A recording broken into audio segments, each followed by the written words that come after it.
Good evening, everyone. I'm Sandy Shellis from Environmental Coffee House, and we are probably live on Going South, which is Torstein Vidal's channel. We've got Jennifer with us. Jennifer Hines is with us, and the guest of honor, except we do have one person that you can't see, and that's Hambone Littletail. But the guest of, and Kevin from Bear News has joined us. This is wonderful. So we've got a full panel discussion with our guest of honor, Lord You Are a Dumbass, who came out of nowhere, essentially, but has educated a lot of us. And I've had a lot of effort into sharing who he is after Torstein shared with me. The man is a historian. He has a lot of interesting, compelling information.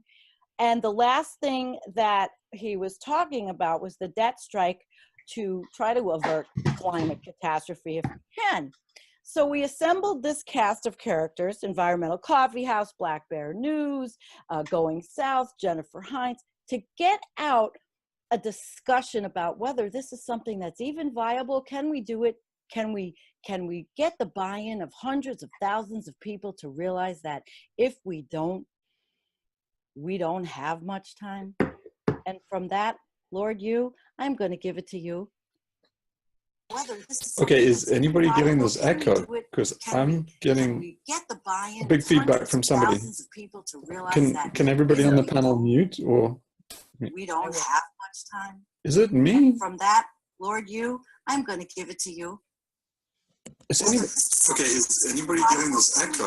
Because I'm getting a big feedback from somebody.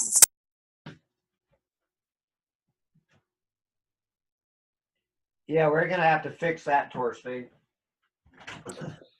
Okay, I'm gonna just have to talk over the echo, but it's really strange. Okay, so one of somebody amongst our party had this wacky idea of actually doing a debt strike for climate emergency, and the idea is a very dangerous one, and it's dangerous and scary because I think it just might be doable. So it was really an idea for proposing to XR, Extinction Rebellion, and I don't think it's really in their wheelhouse to pick it up. They're too conservative, it's too radical, and they seem to be on a path to be more conservative. I think they're gearing themselves up to be political animals and turn XR into some kind of green party. And I gather that from, just a few discussions with people who are anonymous, but they sounded on social media like they could be the leadership of XR. So yeah, I thought that it's worth just discussing amongst ourselves and just seeing if there's any take up, if people want to just at least discuss actually doing this idea. So, okay. What's really on the table? I want to put this proposal on the table, and let's not beat around the bush. Let's just say it as it is. And it's really, ultimately, the aim is to collapse the global economy. Now, if that sounds kind of outlandish and really bizarre, then I must explain to you first that the economy itself is really teetering like a drunk. And the chances that it collapses anyway, of its own accord, are very, very high. So I think everybody expects it to collapse in grand style very shortly. Now, it could be induced, I think, with a debt strike. And the participation, I don't know how big it would have to be, and that's one of the research items if we choose to go forward with this crazy idea. But I think something on the scale of what XR just did in these 10 days in London would be enough to basically detonate the entire financial system. Now, the reason for that is a strange quirk. And that's at the heart of this dark satanic machine they wired up with all their infinite greed something that can only be described as an atomic bomb. In fact, that's not an exaggeration. Warren Buffett described it as financial weapons of mass destruction in 2003. This bomb has actually gone off.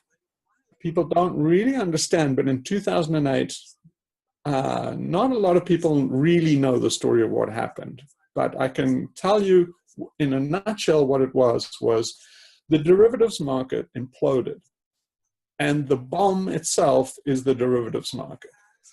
Now, to give you a clue of how big the derivatives bomb is, it's actually fairly secret about how big it is. They're very cagey. The central banks are very cagey for the reason that they don't want to spread panic and they don't want the entire risk actually made public.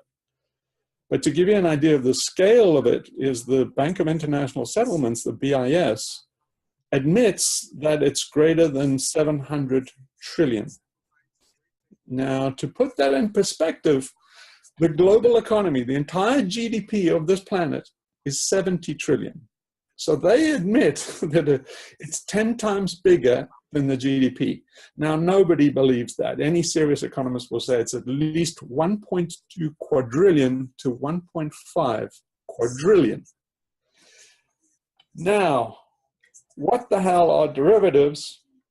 And I can tell you quite simply by an analogy. The derivatives market did not exist before liberalization in the 1980s. It's a demon that Reagan and Thatcher created. But when they got rid of Dodd-Frank and they unleashed financialization in the 80s, it launched the derivatives market, and it's entirely unregulated. Now, what derivatives are, think of it this way. Say, Tommy goes into a bar, has a few drinks, and can't pay. So he says to the barman, here, I can't pay for the drinks, but here's an IOU. The barman says, okay, Tommy, I trust you, and Tommy walks out of the bar. Now, what the derivatives market is, imagine the bar is filled with about 500 other people.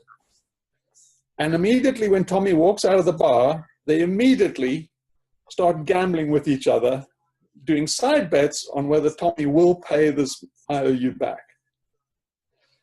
To give you an idea of why it's so vulnerable is because every time Tommy comes in and gets an IOU, gives an IOU for $1 to the barman, they immediately have side bets to the tune of about $30.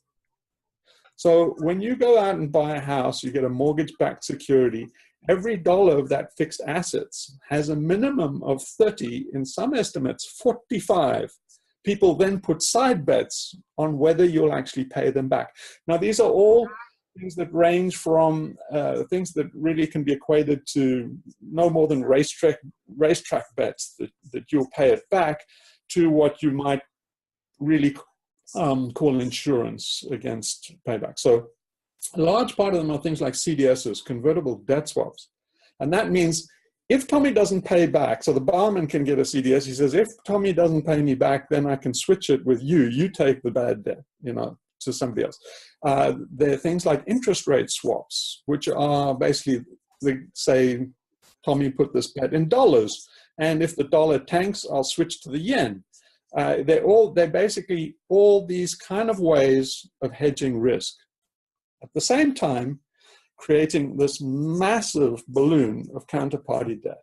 So now, why did it implode?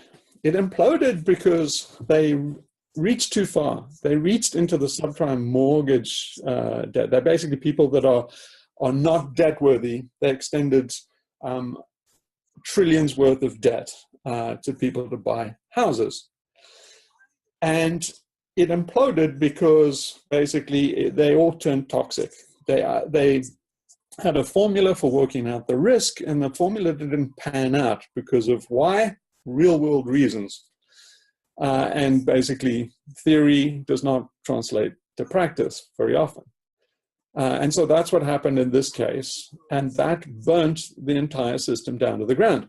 Now, why didn't you hear about that, and why do we have an economy? Well, essentially, capitalism ended in 2008. They've covered it up, but what we've been in is a command economy since then. It's essentially a wartime economy. Just imagine we've gone to war, it's been Pearl Harbor, there's no longer competition or fair pricing, everything, prices are set by diktats. Basically, food is rationed, money is rationed, everything is just fake.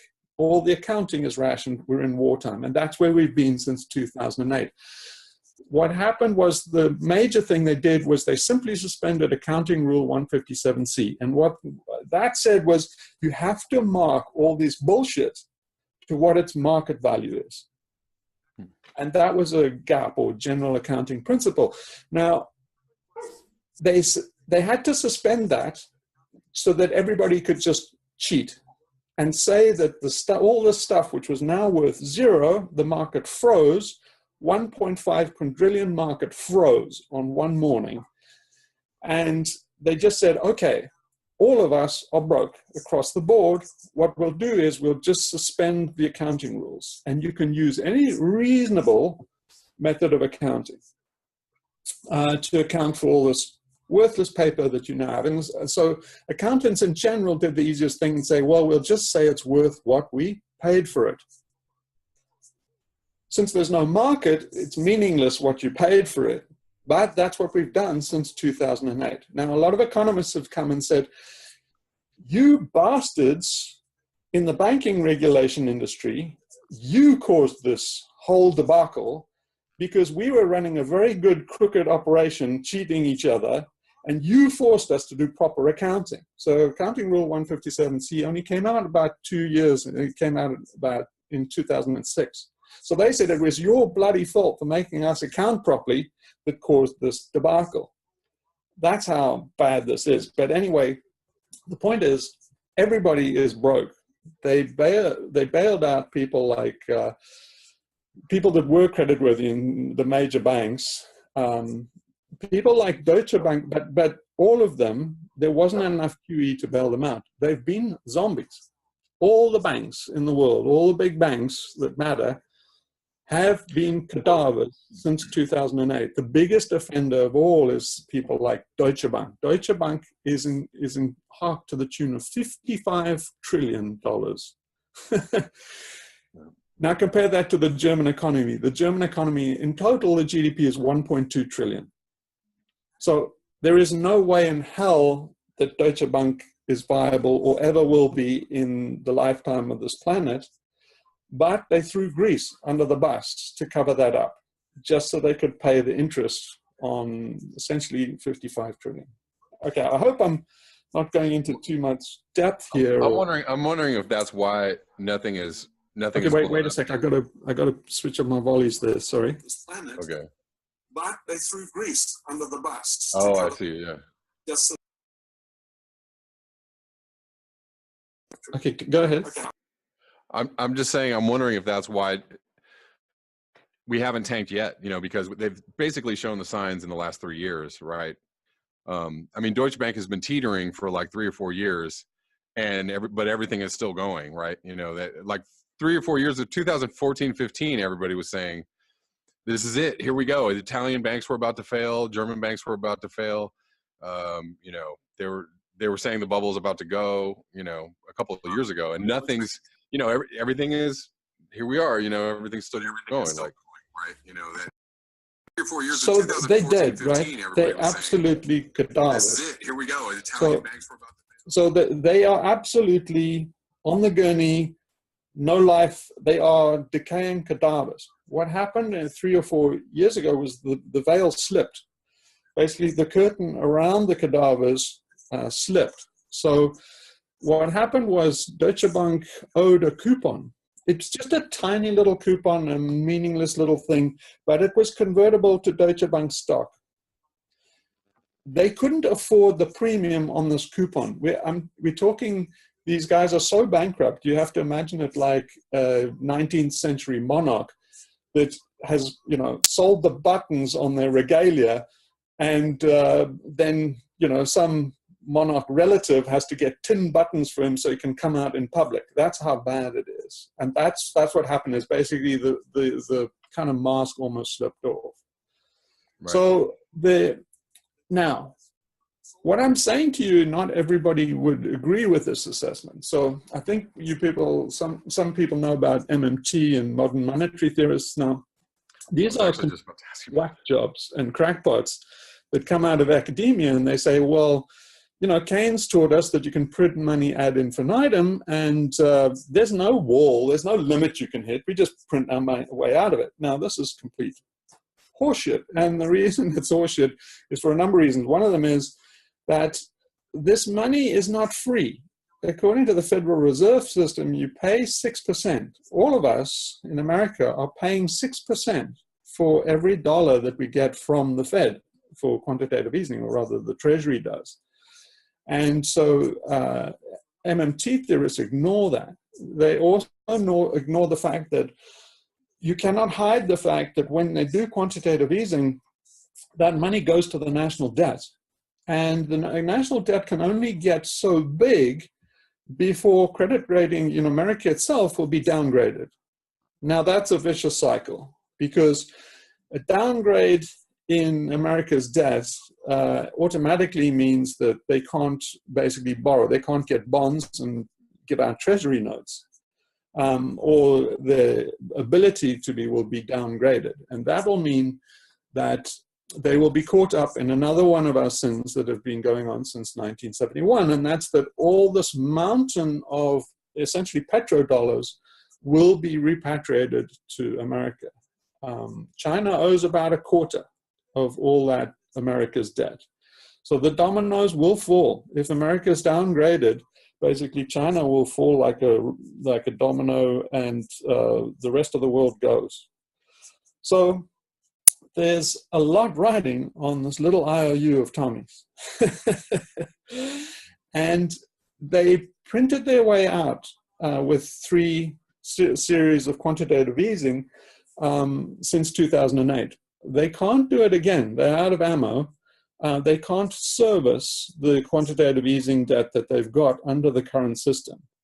And politically, it would be almost untenable for them to basically bail them out again. I mean, there's been too much exposure now. People like Yanis Varoufakis has written books, and there's no one in Greece that is under any doubt that they were deliberately thrown under the bus with 40 years of austerity, and people are suffering here, really suffering.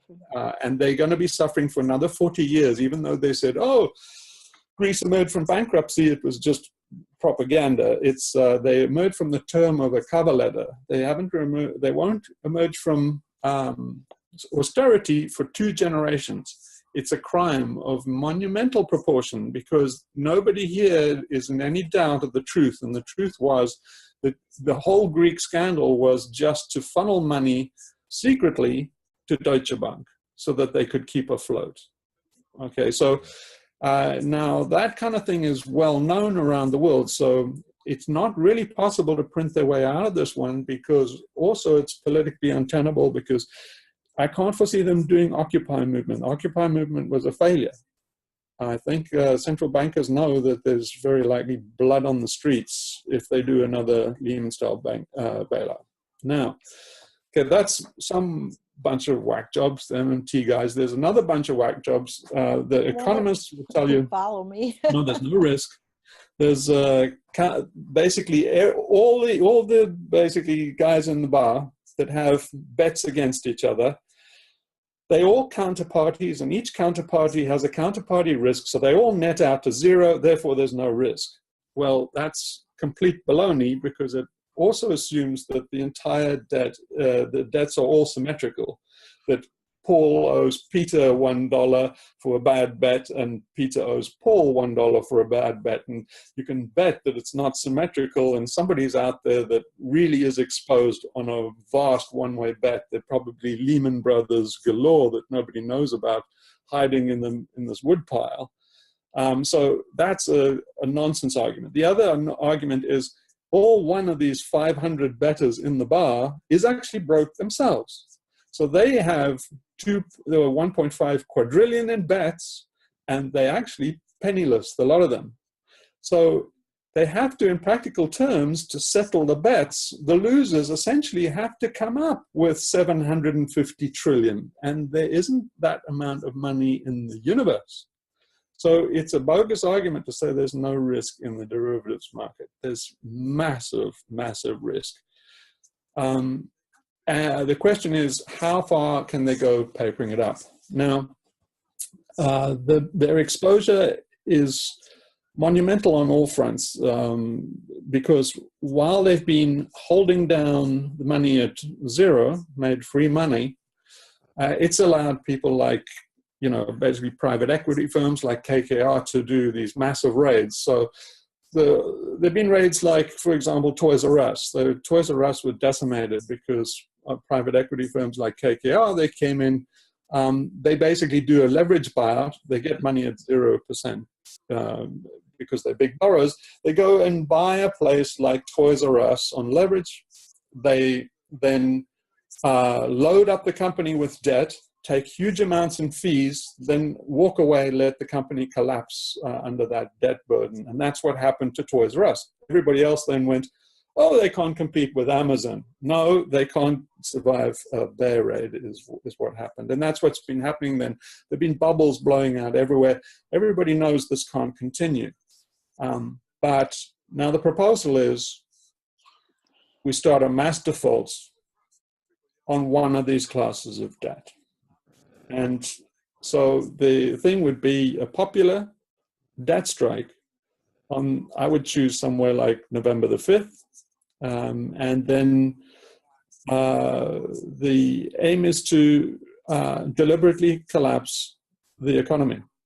Now, why would you want to do something like that? Well, if you have a look at all the things that have worked to reduce CO2, of all the government policies, all the personal initiative, all the individual action, all the collective action, the state action, all the transfer of technologies to get onto LNG from coal and all these things, none of them have worked. Not a single one of them have had any impact on CO2 emissions.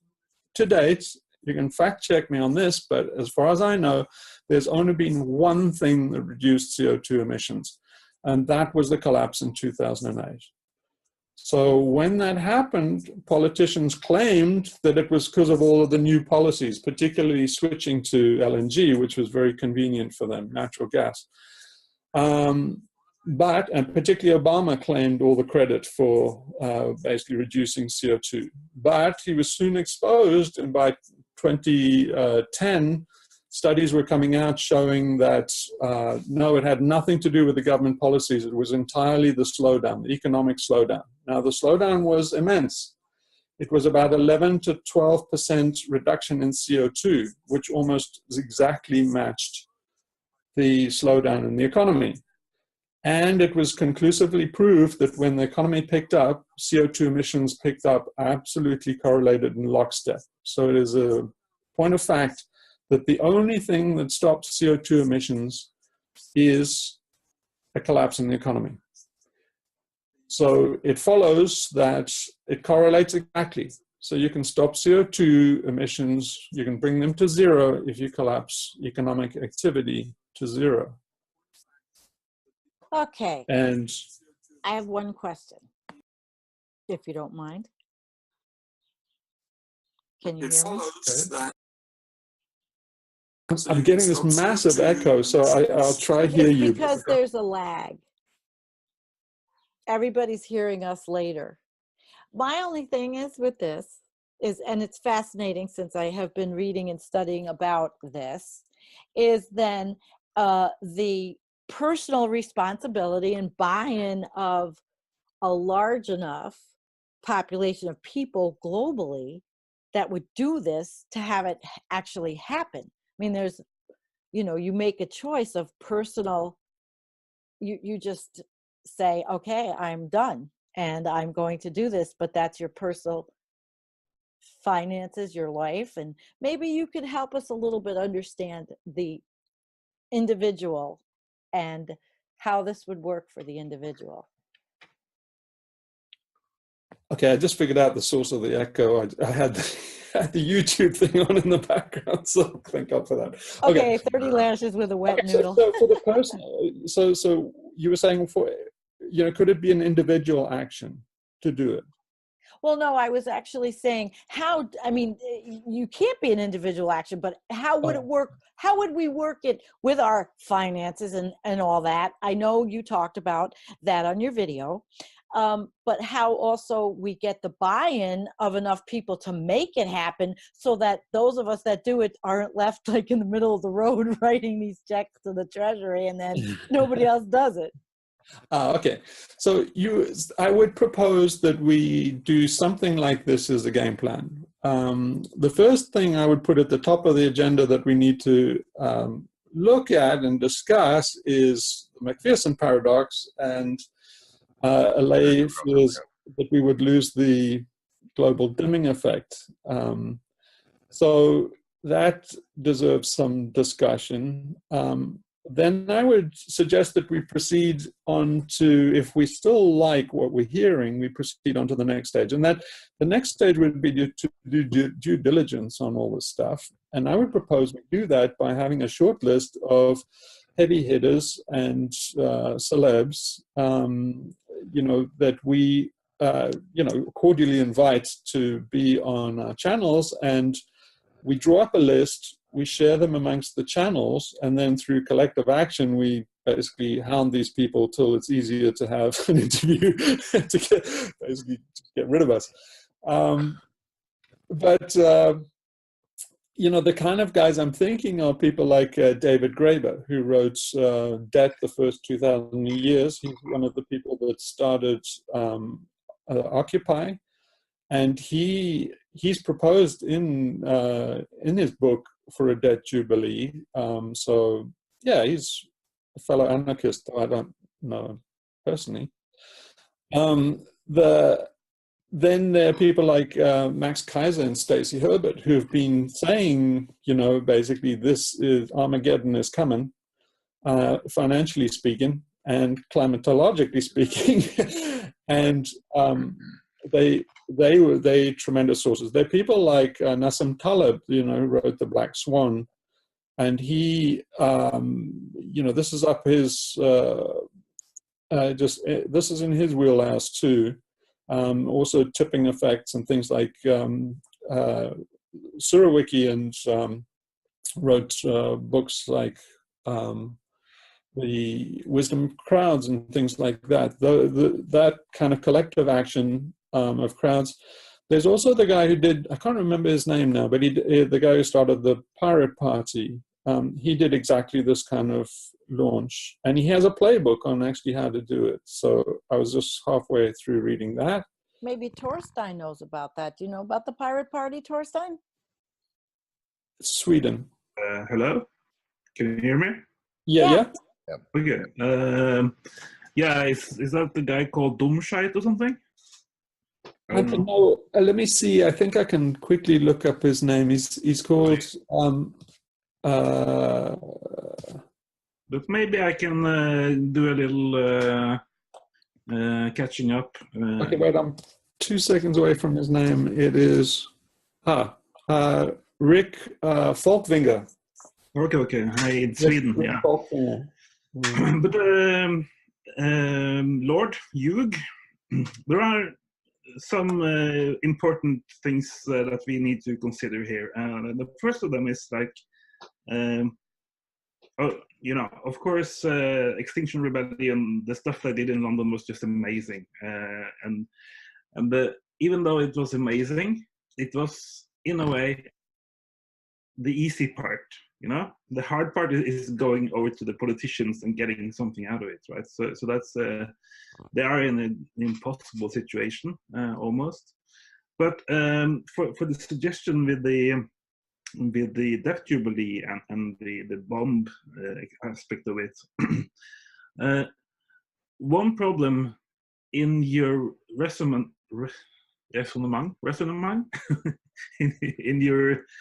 in your argument is that you're saying that we need to do this in order to stop the climate running amok, right?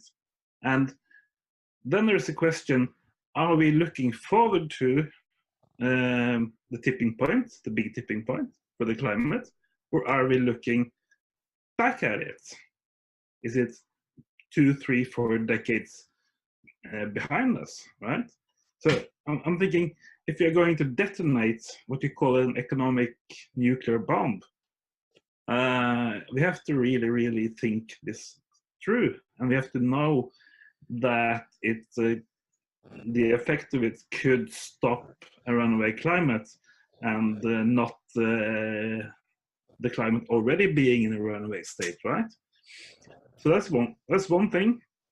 And then also you have the problem of the nukes. The audience is saying they can't hear you, Torstein. They should be able to hear me. I can hear you. You can hear me? I can hear you. You can hear me. Okay. Yeah, I think everybody can. Oh. Yeah. I can hear you fine. No, The they're spent saying fuel no rods. sound. We have 400 nuclear power stations that are maybe going to go belly up if you No have an economic collapse. So I think we should do as the Cure did when they came to Roskilde in 2000 and then into 2001, to say that we have some unfinished business here, you know, because we are going to leave this planet without a civilization in a number of years anyway, whatever we do. And I think that we as humans, we have unfinished business. And I'm talking with a professor called Sid Smith, and I've suggested that maybe what we have to do before we can really enjoy the end, which he talks about, is that we have to rocket all the nuclear waste into space. You know? Torstein, can you I just audio? watched his video. I just watched his video tonight. So I just Yeah. watched the video a few hours ago. So yeah, I was impressed. Yeah, these are the kind of points that I would put next after the McPherson paradox. Is this ethically what we want to do? Personally, I think the tipping point's on the rearview mirror. So for me, why I would say this is morally justified is to raise this topic now. Maybe it's a bit too premature, but I would say that it's going to happen anyway. And so it would be a kind of vehicle to start discussing. I mean, financial meltdown is going to happen anyway. So it would be a vehicle to get the conversation going about just the topics that you're talking about. You see, one of the things about talking to this list of heavy hitters would be to surface all the unknown unknowns. So exactly the kind of things you're saying. And then basically it would be discussed in a rather interesting forum. The mainstream media have established that they can't talk about climate change because it's bad for ratings. I think they can definitely talk about a bunch of people that want to deliberately make an attack on the sacred cow, the economy. I think that is very newsworthy. And on the back of that, we could discuss all these topics which are now outside the Overton window. You will not get a mainstream discussion on what to do with nukes anytime before Armageddon, unless you surface it in this way and couch it in basically these terrorists that are, basically making an assault on the sacred cow. Yeah, I mean, I was just thinking today about how you could bring these kind of subjects up politically, into a mainstream conversation, right? I mean, you have politicians in the U.S. saying like, okay, climate change has to be on the table and it has to be a main issue. You have the UK Parliament declaring a climate emergency. You have this political kind of movement and will developing, But the thing is they're obviously not, they're very far from the problems of the McPherson paradox, the nuclear power plants, the they're very far away from what actually needs to be done, but at least they're saying, oh, hey, we need to do something. So, you know, yes, how do we get those issues into the conversation as quickly as possible? Because they have to be, you know, because if there's those kind of conversations going on politically, and then you have a meltdown, which I totally see coming, like probably this year, because as gas prices go up, right? Like Michael Rupert said, like the last 2008 wasn't just the mortgage derivatives. It was fuel, you know, it was energy prices going up, sustained, you know, high energy prices for, you know, a year. And that drove everything into the ground, you know, so you have these derivatives, huge derivative bubble, and then you have energy prices going all over the place. And if they go up high enough for long enough, then that's it. You know, we could see that happen very, very quickly.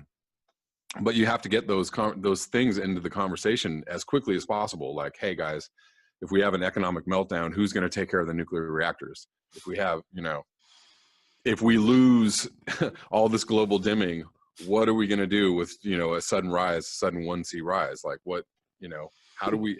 Isn't this the perfect vehicle for that?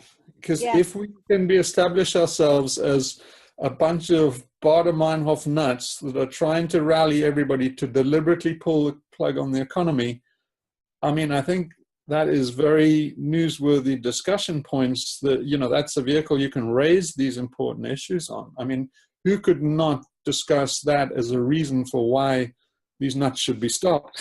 You know, and you say, like, You just people force hearing them about to, the McPherson paradox for the first time, they'll be hearing about the nukes. They'll be hearing that, you know, all these green energy solutions are pointless, and hearing interesting facts like, you know, Chernobyl's still a mess, Fukushima is a disaster that is only half done yet, and, you know, all these things that nobody realizes at the moment. They don't know that there are 450 nuclear power stations that are liable to be melted down and can't be decommissioned in 70 years. All these things are outside the Overton window and can't be discussed, but they can in the context of, you know, these freaky nuts that want to destroy the economy. So I think it's great. I'm interested in feedback from Hamburg.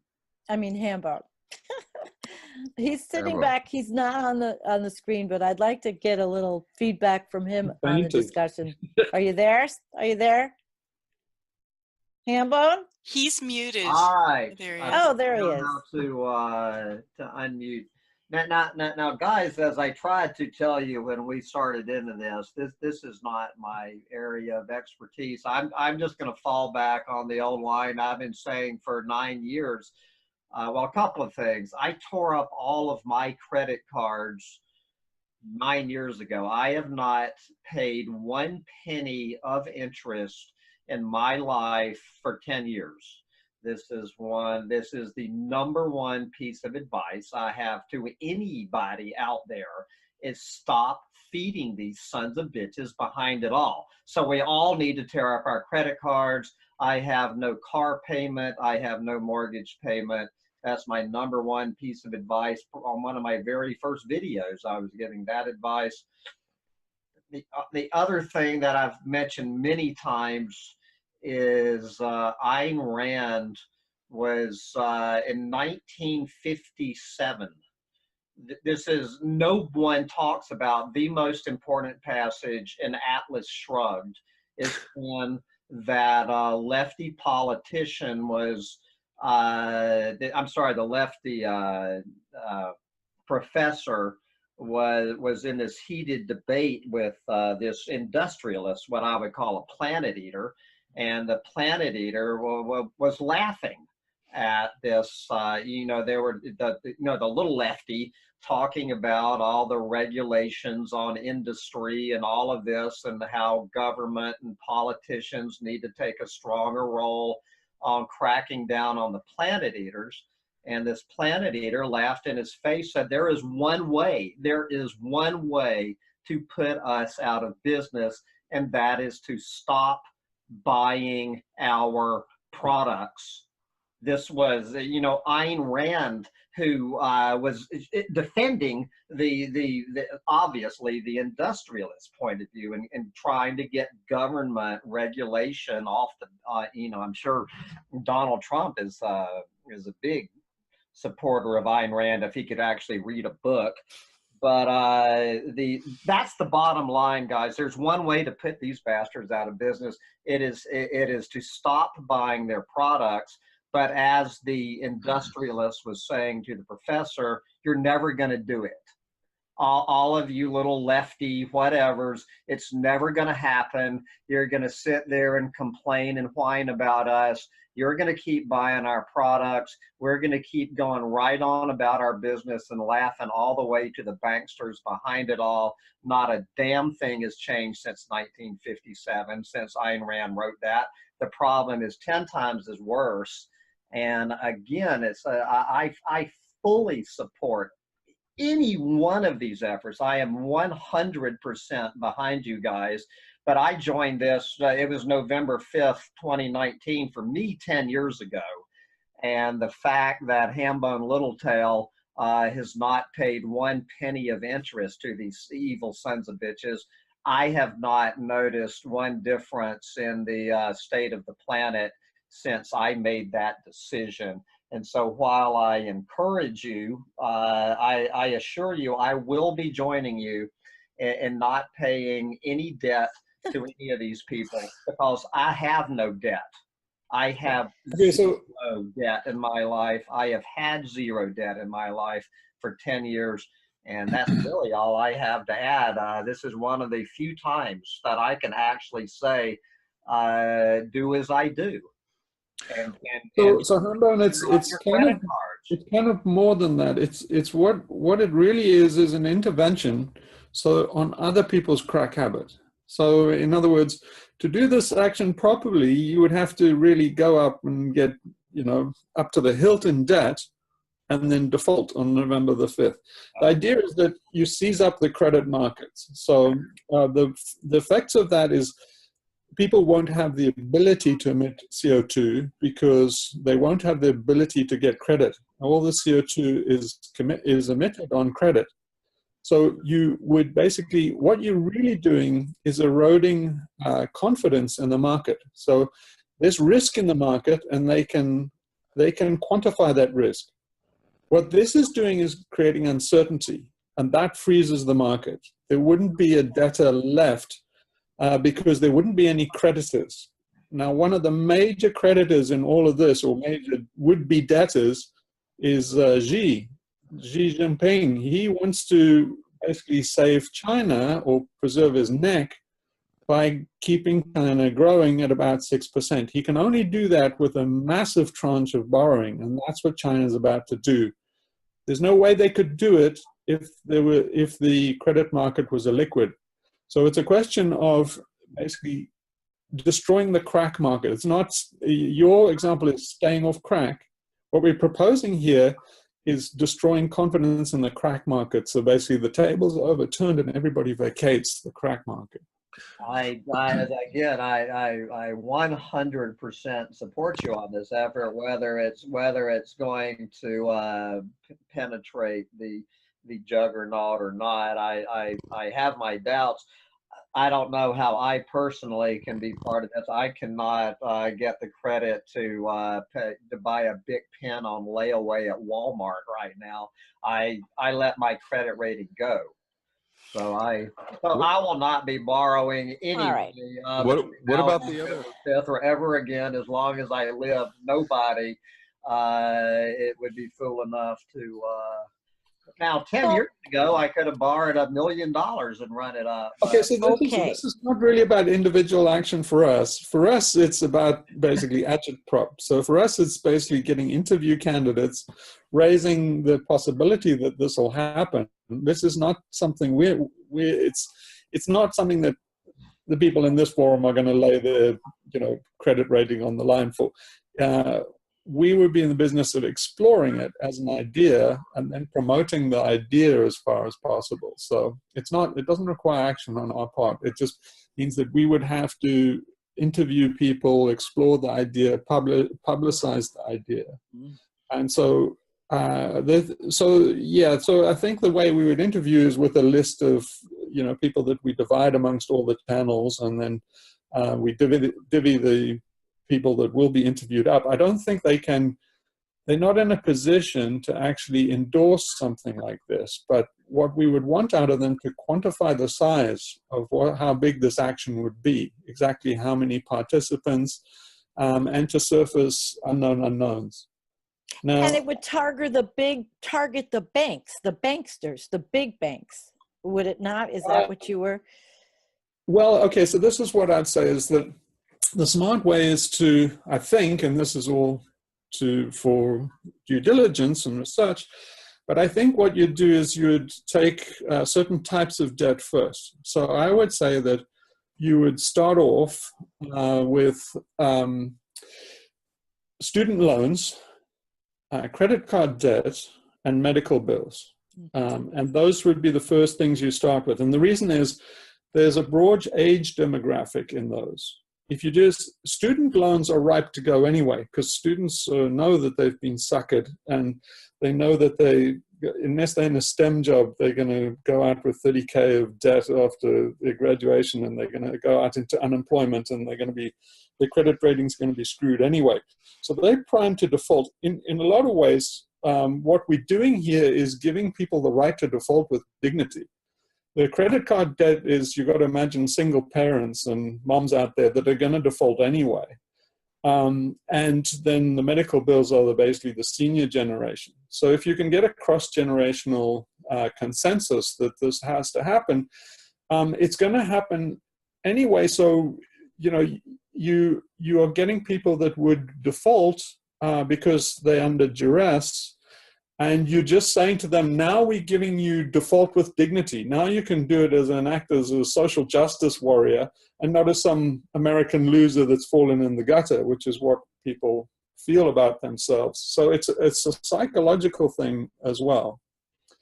And the one thing about this is, yes, it's a psychological thing, but you start giving up or trying to get people to buy in on, okay, default on your student loan, just don't pay it, and then you have other assets or whatever. How is somebody who really wants to make a difference not or supposed to live or not be totally frightened, so that we can get the momentum going and saying there's power in numbers? How do you do that? So it's the collective action problem, and it's the classic problem that all activists have, is that we know that we can beat the grasshoppers if all the ants will step forward. The question is, no one wants to step forward in case nobody else comes with them. So that's the collective action problem, and it's the classic problem that is all revolutionaries have had to face. Now, this is slightly different for the collective action problem, because it's the threat alone can destabilize the markets. So if you pick a date out far enough, like November the 5th, and then what you do is, I think, okay, if we had a no-go decision after we've interviewed and done due diligence with all these celebrities, then I think what we'd do is we would get cells, so sort of like cells of, like the Pirate Party. You get cells of 7 people, 1 leader, 1 deputy.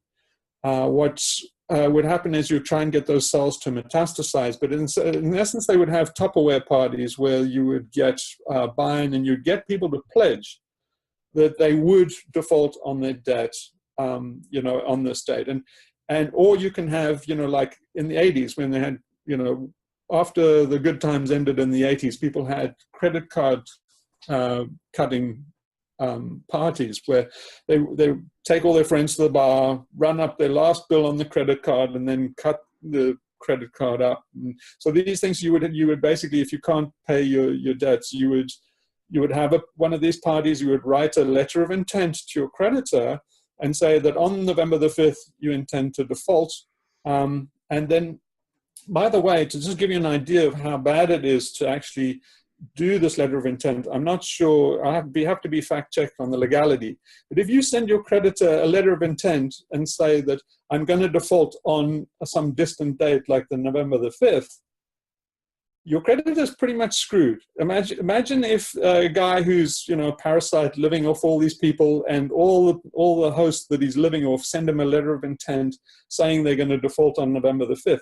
he can't do anything about it. You have to fact check me there on my law.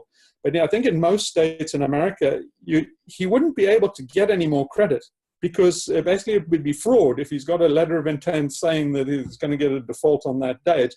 But he wouldn't be able to do anything to the debtor until they fell behind. So they would be roundly screwed for months. And basically, that's at the expense of a letter. People can go through with this and just say publicly, just to a poll, they can swear blind that they're going to do this and then not follow through. It's even possible to take this down to November the 4th and just say, hey, just kidding, we'd never do something like that. Because you don't know that once you let this genie, no one knows, once you let this genie out of the box, this monster might just run. The whole point is you're creating uncertainty in the market. They can't price uncertainty. So that alone wrecks the market. So you can get everybody to, do collective action, raise awareness. So after we got like cells of 7 and stuff, I'd say that what they should do would be to try to create other cells, regional cells, and they should go after celebrity endorsements and funding. And I think this funding wouldn't take much because it's really kind of grassroots action. But if you can get celebrity endorsements, they would, you see, in a lot of ways, you just want to create the threat that it's going to happen, right? Is as powerful as actually carrying through. So you just have to look for ways where people can pledge that they will go through with this. And then everybody has to guess what happens on November the 5th. Except that we've made this video and now those people might even be. No, they can watch this video. Everything I've said. If you were a bankster, you know exactly what I've said, and you still can't tell, right? If people answer a poll, if you educate people to say, whatever you're going to do on November the 5th, say you will default. It's as good as defaulting. Now, nobody can with confidence come back and say, yeah, by our estimates, we think that, 50% of these people are jokers, take that to the bank and see what happens. If it looks like there's going to be a general default on November the 5th, I can tell you by October, the markets will implode. Kevin, what do you think? Well, I like this idea in general, and I like specifically the letter of intent. Like that to me seems so like something that's very simple that people can do, and it doesn't involve going to court, and doesn't involve it's if you can get a bunch of people to do this all at once, I like that. I think it can be effective, and I just want to say very quickly, I don't have a lot of time because I have to make dinner for my daughter, but so I would like to propose another idea in addition to this idea, to the debt default idea. And I don't know why nobody has done this or nobody's tried this, but I've been thinking about it for a while. So we have all these climate strikes. We have people marching. We have days of action on every Friday. We have school strikes. We have a raising awareness. We have a rising tide of people willing to take action. But what nobody has, so we're all talking about stop fossil fuels, cut emissions, but nobody is boycotting gas. Nobody's boycotting gasoline. Nobody's boycotting oil. And I understand how difficult it is to do that because people have to go to work or people have to, but what I'm saying is if you could coordinate an oil strike or a gasoline strike in conjunction with these school strikes or with other protests around climate change, it's a very simple, you know what I mean? Like, gas, we got to stop burning fossil fuels. So let's not buy gas on this day. Let's hit the pockets of the oil companies, right? We just pick a day. It could be every Friday or every Sunday. We have just a general gas strike. And the oil companies would know on this day that they'd be losing revenue. And that would also shake financially. That would really, if it hurt them financially enough, if you had enough people globally doing this, they would be losing enough money to create, you would create problems in the market from that as well. So I'm not saying doing this instead of, I'm saying in addition to the debt default idea, which I really like. But I'm actually contemplating starting a fossil fuel strike, like every, just have a Facebook page like Fossil Fuel Strike, and just Let's do it. hammer it I think along, the and do it warm-up- along in conjunction with the school strike. And that is a financial blow to the entire system. And it would probably, I don't know, It's a great warm-up. It's a great warm-up for, debt default. and also raising, would raise awareness, Mhm. et cetera. So but I like this idea. I like what you're presenting, and I just want to present that idea as well. I would like to put some momentum behind that, and I will, I'll be letting people know when that happens. But Awesome. if we Work with can us. It's great training for people to prepare for something like this. It's kind of like a mini strike as a training ground for, a big financial one. right.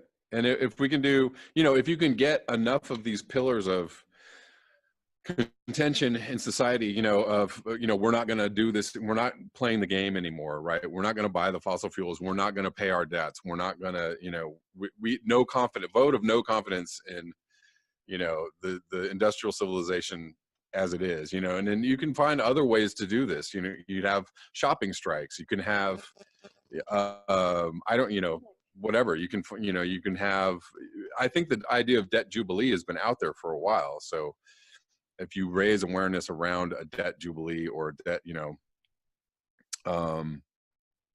just taking people out of the debt system, I think, you have people who have been talking for a long time about not paying income taxes. I was just talking to a friend who, he doesn't register his car. There's actually, there's some kind of legality around, you don't actually have to register your vehicle in the United States, but they make you do it. They scare you into doing it. But there's a legal loophole. And I was like, oh my God, if you got a bunch of people to stop registering their cars, you would take out a lot of revenue. You just, Kevin, you've really been thinking about these. I've been thinking about this. But Kevin, one of the amazing things about it is that it should be supported by the elites. All the bad guys should actually support this because it's bleeding some of the aggression out of the public, and they looking at the pitchforks. These kind of actions might save their necks. So I can imagine that they would actually support it. Some of the biggest villains might actually support this because it basically takes some of the steam out of the right. And they're off the hook too. Yeah. Wow. If it's a debt jubilee, like a true debt jubilee, then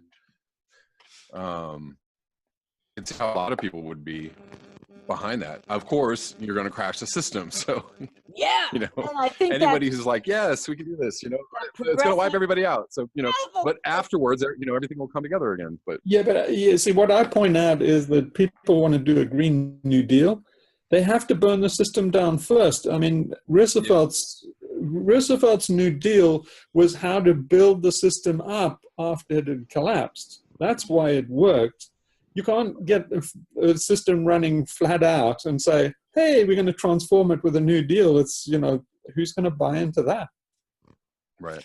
If you look at CO2 charts over the last couple hundred years, especially since like 1900, you see right after World War II, right? Because it's kind of going along, and then it takes all of a sudden the solidest big dip that it ever took, and it kind of takes a big dip.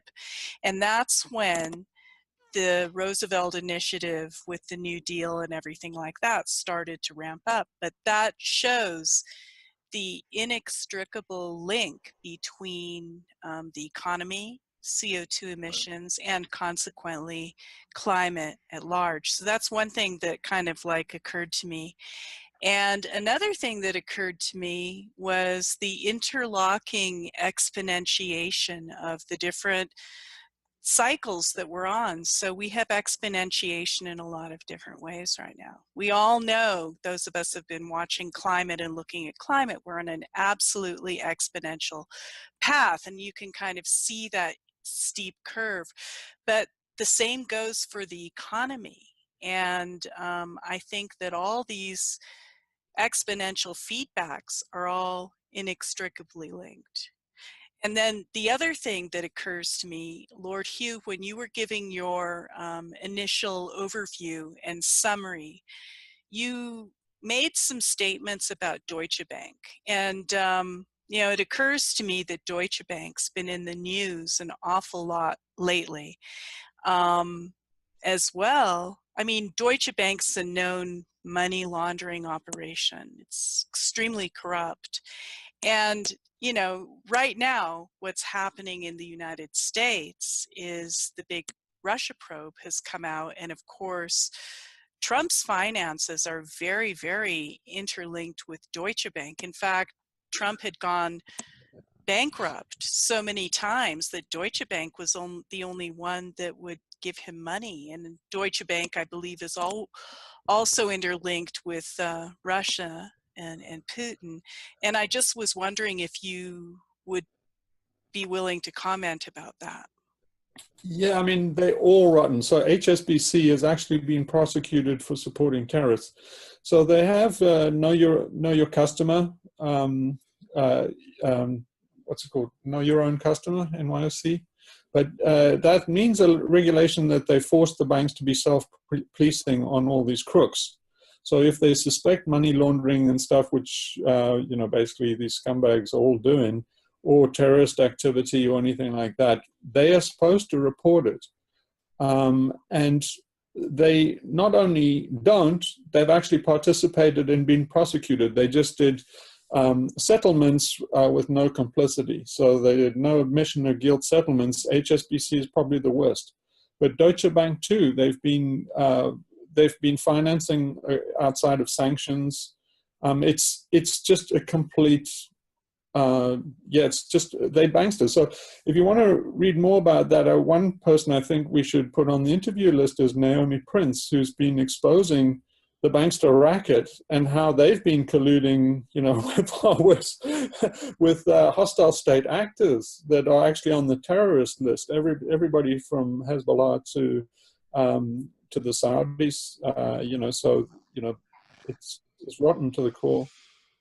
But you'll only bring it down though with collective action. I think they're all invulnerable politically, and that's what HSBC and all these guys have proved. They pay small fines, and the fines in no way make it uneconomical to stop the crimes, because the fines are so small compared to the profits that they get from these deals.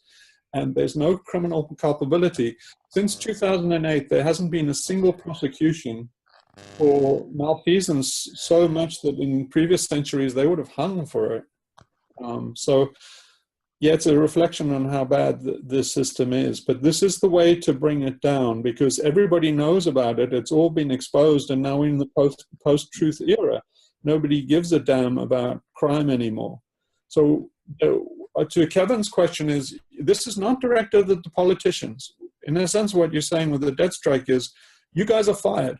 We think you're incompetent and malfeasant, and we're firing you. We're taking action on our own. And I think that's XR's mistake, is they're really elevating the politicians, appointing them as white knights when they're really just carbon criminals. So they're buttering up their ego and burnishing the politicians' halos when they're actually criminals, and they should be dismissing them and bypassing them. And I think that's one of XR's mistakes. And I can only imagine they're doing it because they fancy themselves with some kind of career ambition as politicians, which it's a terrible thing to say they're piggybacking on a climate emergency for some kind of personal, professional ambition, but that's my only conclusion based on their moderate tactics, is they want to make sure they're not unelectable.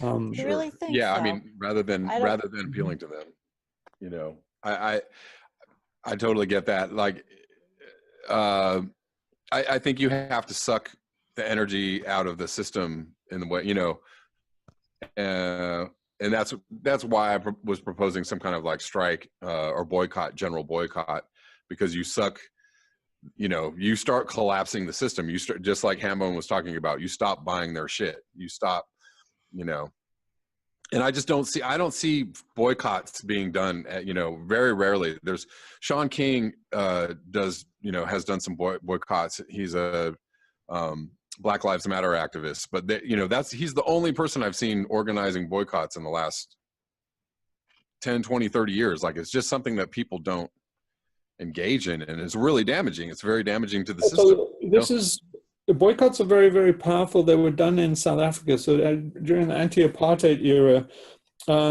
late in the struggle, we kind of realized about the power of boycotts. So there are a number of things that boycotts is, they must be targeted. So, and also you can put some demand on it. So then you say like, you have a fuel boycott with the aim of getting rid of the fossil fuel subsidy. I mean, can you believe that there's still Right. fossil fuel subsidy, for God's sake? They're not even trying.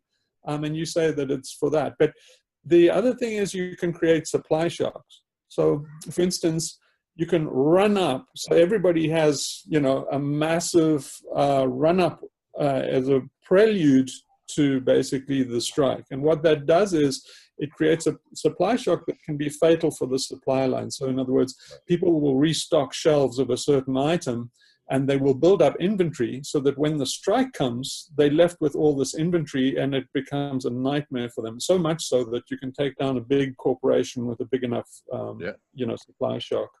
Yeah. But as the protest gets more and more sophisticated, you can start doing these things. But the thing about boycotts, they are enforceable because you can basically have social action against scabs and blacklegs. But it got nasty in South Africa. It got to the point where people that shopped on the shopping days, they would be forced to, you know, say drink products that they bought at the supermarket, from bleach to, you know, washing powder, and that they were force-fed them. And so it can get brutal, but the point remains is you can do everything from social shaming to all the way to tire burning people for being scabs. Right. Strike breakers, yeah. But all of these things are late. The thing is to introduce the public. The main thing about a debt strike is to show them where the on-off button is to the economy. So they have the power to threaten a debt strike. Yeah. But anyway, I think at this point we should discuss what we should do next. I mean, I would propose that we get this list together. We will pitch in with a pool of interview candidates, and then we figure out a way of divvying them up. I mean, that's where I'd like to go next. Is everybody up for this? And take a temperature check at this point. Okay, well, I'll speak first about up to it. I would like to be. I'm not making guarantees as far as how much I can participate at this moment with physical issues, but I think that starting online, a boycott type of thing, Kevin, with all of our channels, everybody's voice, you know, start with something small to roll up to the letter of intent to default day in November. And I'd be absolutely willing to do what's within my, you know, limitations, and I will, as far as, because I think that some kind of wake-up call has to happen, but I'd like to work in concert with Kevin and Torstein, because this has to go worldwide. This just can't be like, you know, 52 American doomers. I mean, this has to be something that we get everybody familiar with and lead up. And then the letter of intent has to be written. Does it have to be written legally? Can it be just written professionally with certain specific things in it? You know, so we have a lot of planning if this is going to be pulled off, and people have to join us. They have to believe in this, that we can do something else, because we are in a climate emergency, and that's the buy-in and the marketing. It's a lot. Well, I think at this stage we're still just chatting.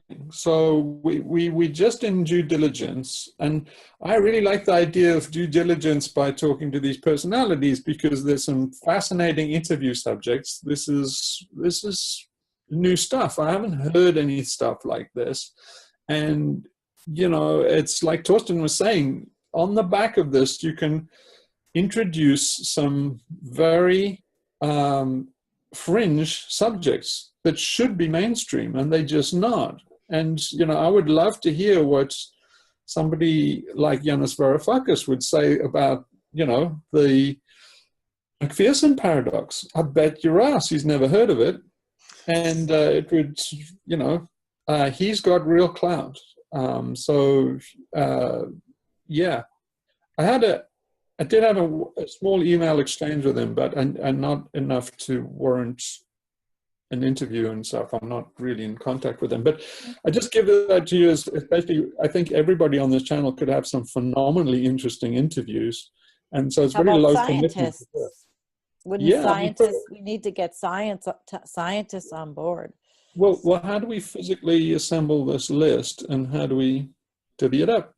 No, that's Well, Lord food for Hugh, thought. just so you know, I mean, getting the people to interview is 90% of the work. The interview is at least on Collapse Chronicle. That's the fun part. I have a fellow down in Brazil who helps me with this. It's unbelievable what it takes to just the amount of work.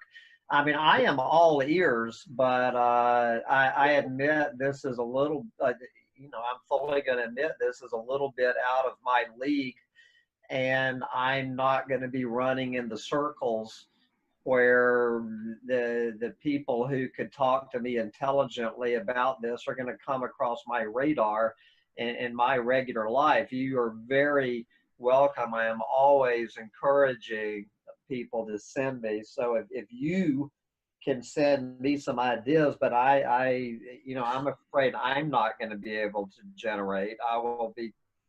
But you can talk about it. You can be very publicize it. happy to listen to your ideas, and after I vet them and contact them, if they're up for it, I would be happy to participate. Would it work if we came up with a list and then just try and solicit them through collective action? So we get, everybody involved to try and guilt, persuade, pressure them. and we can also like do it, document the pressure, like Michael Moore style, right? Like Roger and I, like trying to get in touch with these people. Maybe we don't get in touch with them, but it's like we tried to call them, we tried to email them, we tried to go to their building, we tried to hound them, and they're, this is what they said. Well, Michael Moore's coming from an adversarial position usually, Kevin, which is fine. But I'm saying is like we can kind of shame them. We can shame them a little bit if they're not going to get into it. We and can Kevin, say, you have musical connections. You have LA connections. Yeah. Jennifer has connections in the science community. Torstein has connections all over the world. So I suppose if we do sit down and make our own lists, at least to start, I guess it could. What do you think about pooling the lists? And then we take them one, we say, this is, divvy them up somehow. We say, this is Sandy's preferred interview candidate. Then we all collectively try and get their attention just by weight of numbers. Because we're all small fry, and these guys, the guys I would like to have on my list are probably we're punching out of our league by a long shot. But I think they could be pressured to do it if there are enough people and enough channels. So if there's a big enough base and it looks like it's popular enough, I think that we could possibly get their attention. Would we have any printed media to proliferate? I mean, would somebody be responsible for writing our mission statement or something? Are we going to go?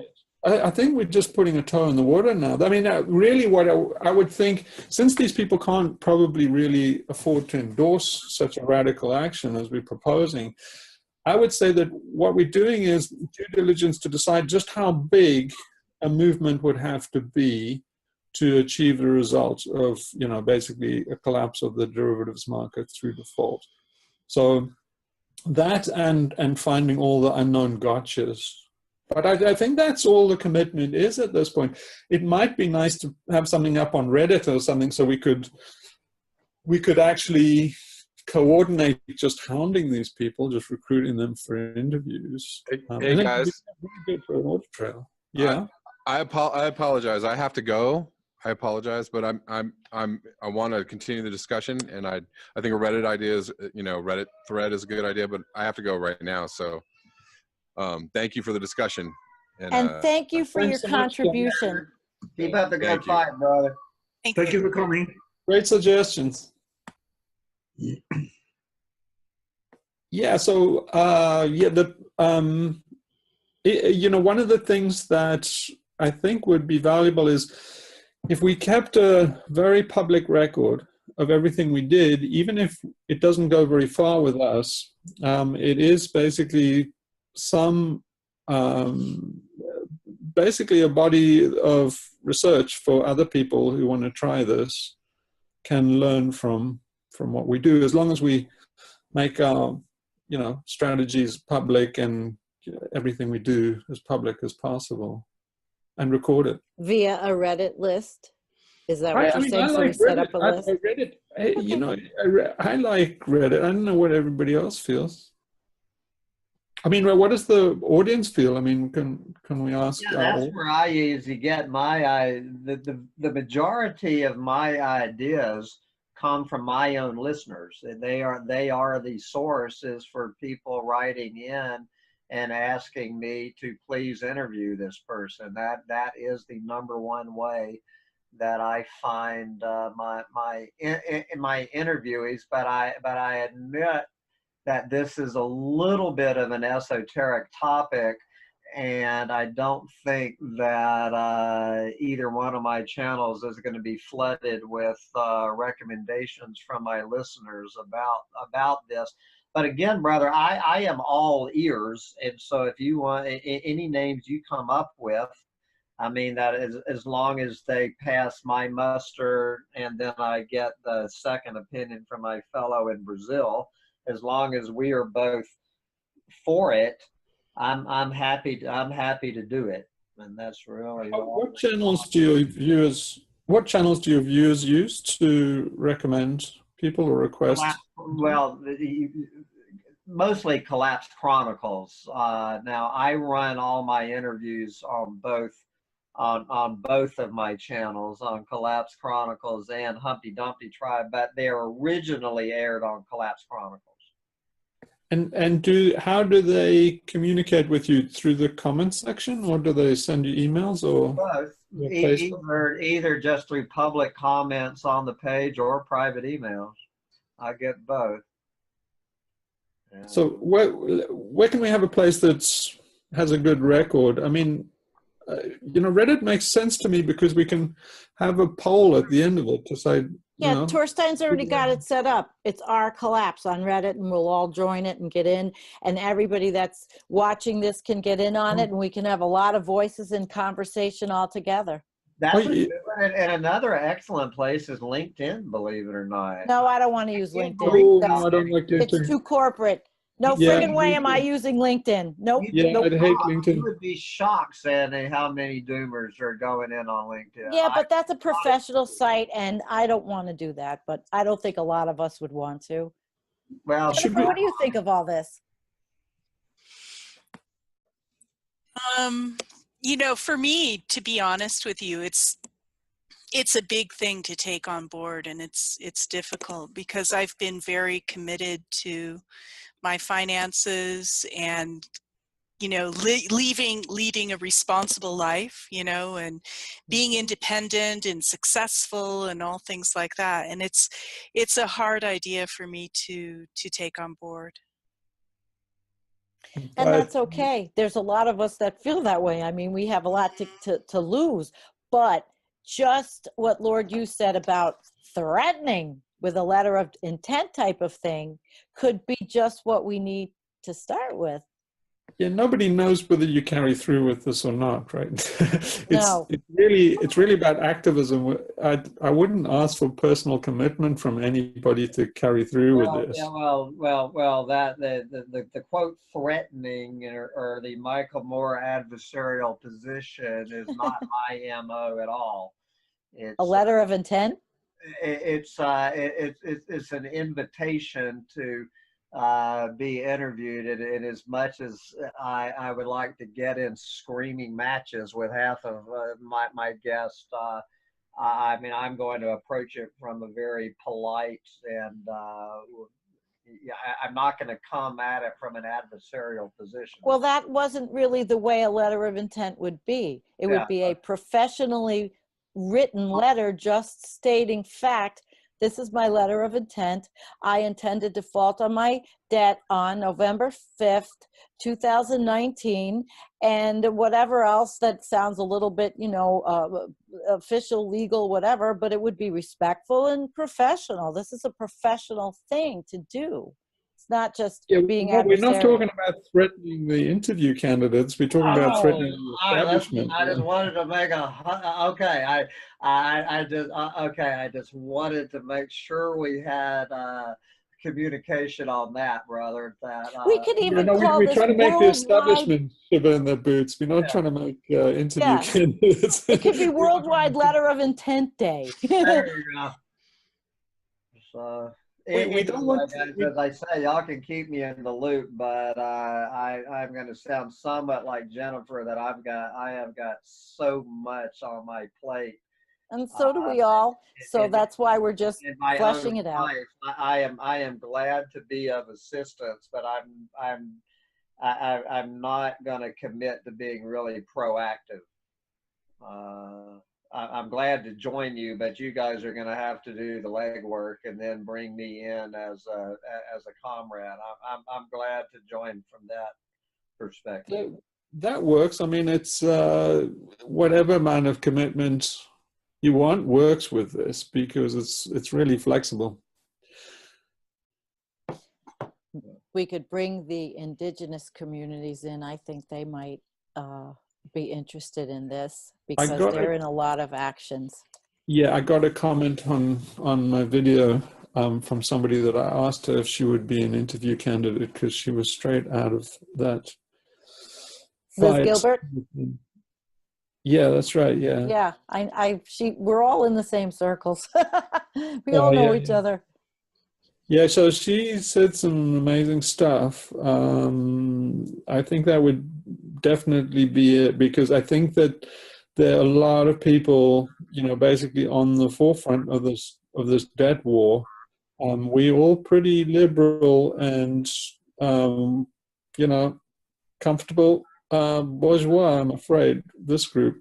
But there's a lot of people there on the front lines of a debt struggle.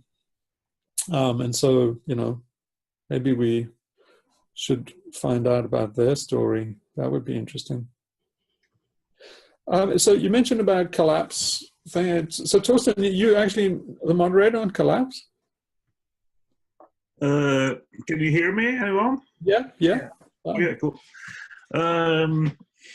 Yeah, I don't moderate anything except my own channel, Going South. But you know, our Collapse, Reddit Collapse, it's an amazing group that's just passed 100,000 members or subscribers. But are you the one who spearheaded that, Torsten? You're not the one who started that, are you? Do you think I wouldn't boast of it if I had started it? I would be shocked if you had not. I haven't started it, for God's sake. I'm just saying it just passed 100,000 subscribers, and it's where things happen. Is where it's at. And when I post on Reddit, I only post on our Collapse because that's. I just got an email from them literally since we went on air. An email has just come in finally that I have been approved as a commentator. Because it's been real hard for us to post. My buddy in Brazil just said, screw it. It's so hard for him to post my interviews from Collapse Chronicles. He just said he's not willing to do the job. It's such a hassle to post an interview. I'm a complete Luddite. I think I ran you an email. I would absolutely love you to take on the task of posting, even if you want to rip them and put them on your channel and post them from your channel. I just want them up there, and they're not getting posted because I don't know how to do it. And my buddy in Brazil, he knows how to do it, but he says for how much hassle it is, he's not willing to. So I wish they could make it easier to post things on there. It is damn easy. It's the easiest thing since sliced bread. You just have to learn it. It takes two seconds to learn it.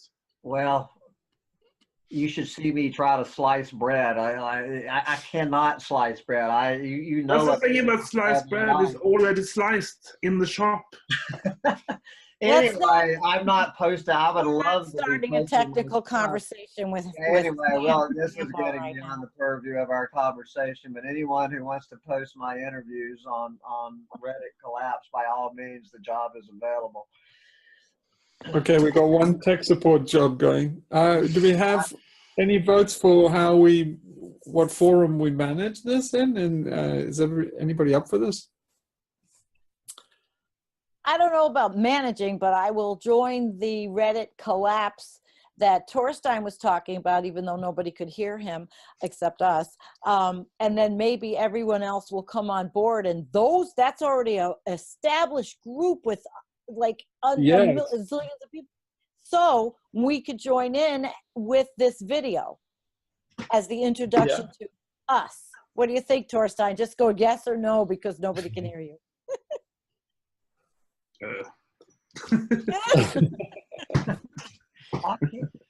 Okay, so we manage this on Collapse then?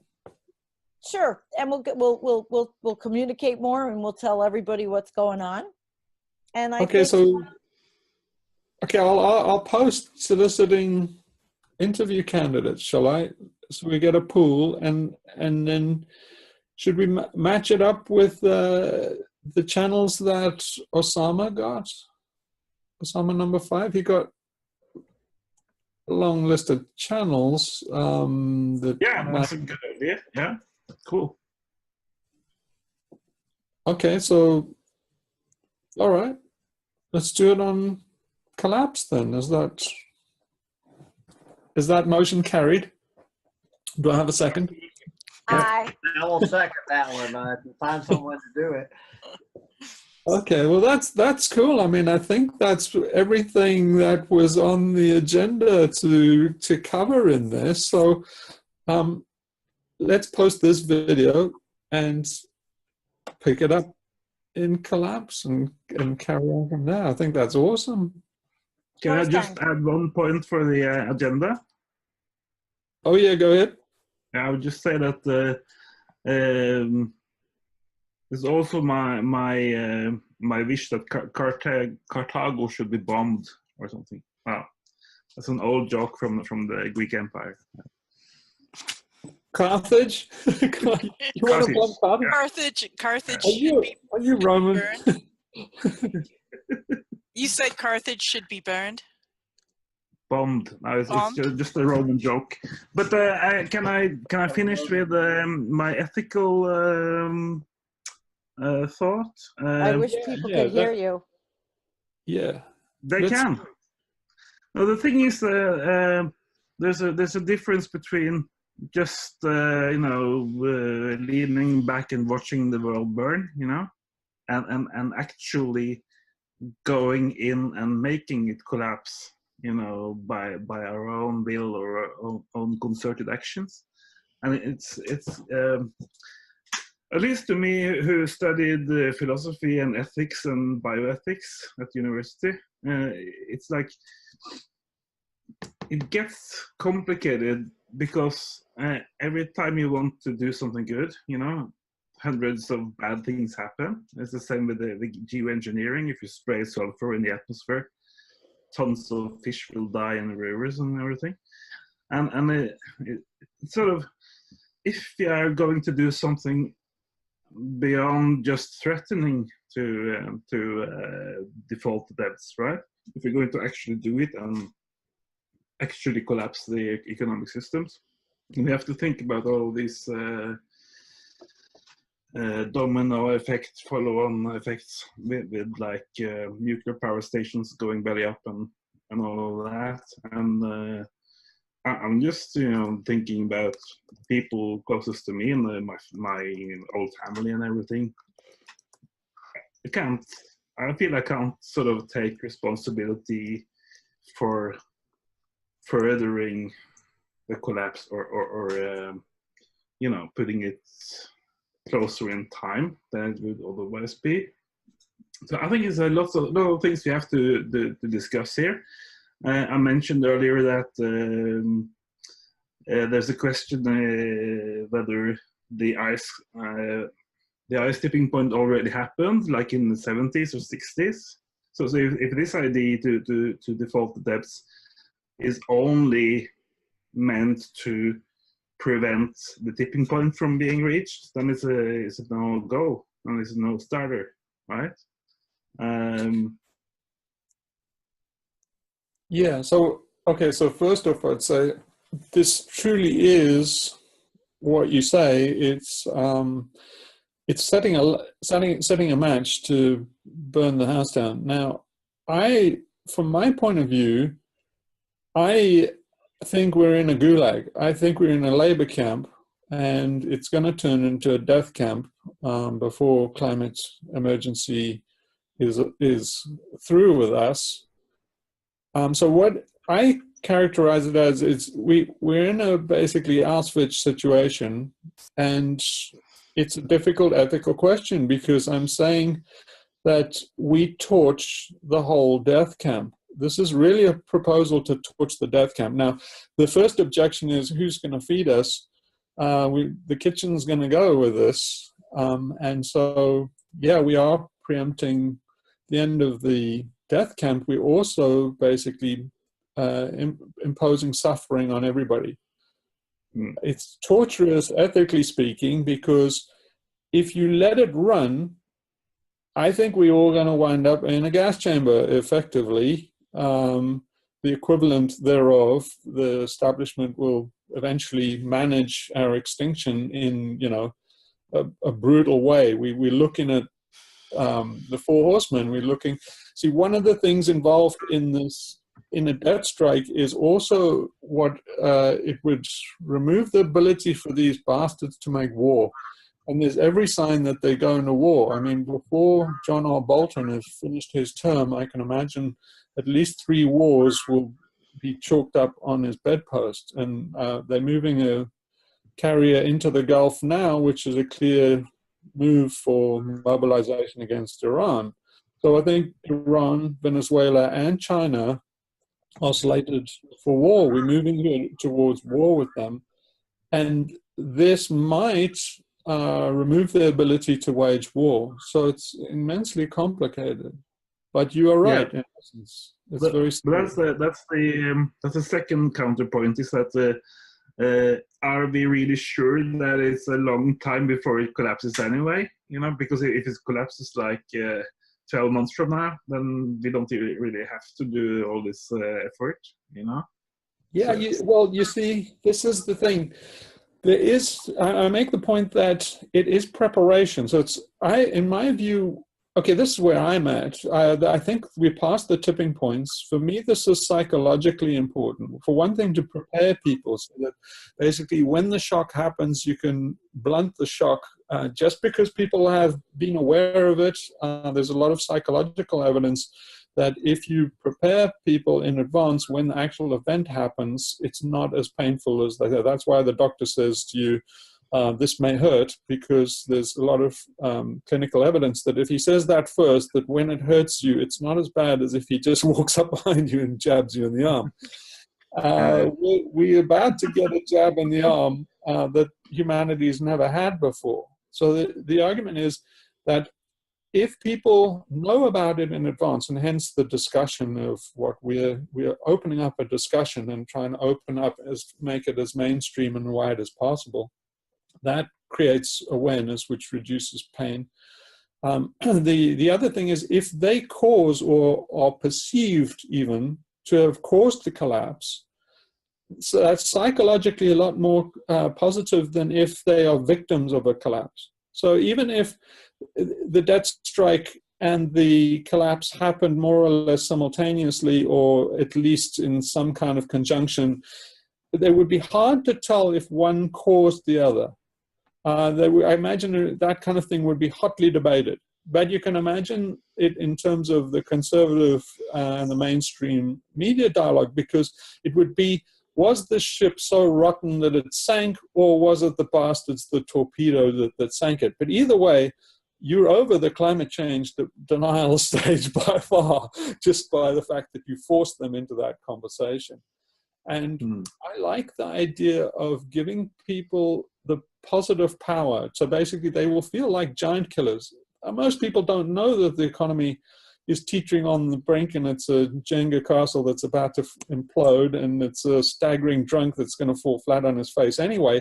So they will feel that by a collective action, they knocked over this giant. They will feel like Jack the Giant Killer. And I think that prepares them well for the next stage where we're going to have to get resilience into the system. There are other things like the mass production and mass distribution food system. And essentially, people don't realize that behind all these brands on the shelf, there are only 5 centralized food companies. So from a food security point of view, we're in a dismal state, and we should be, basically localizing crops and getting rid of mass agriculture.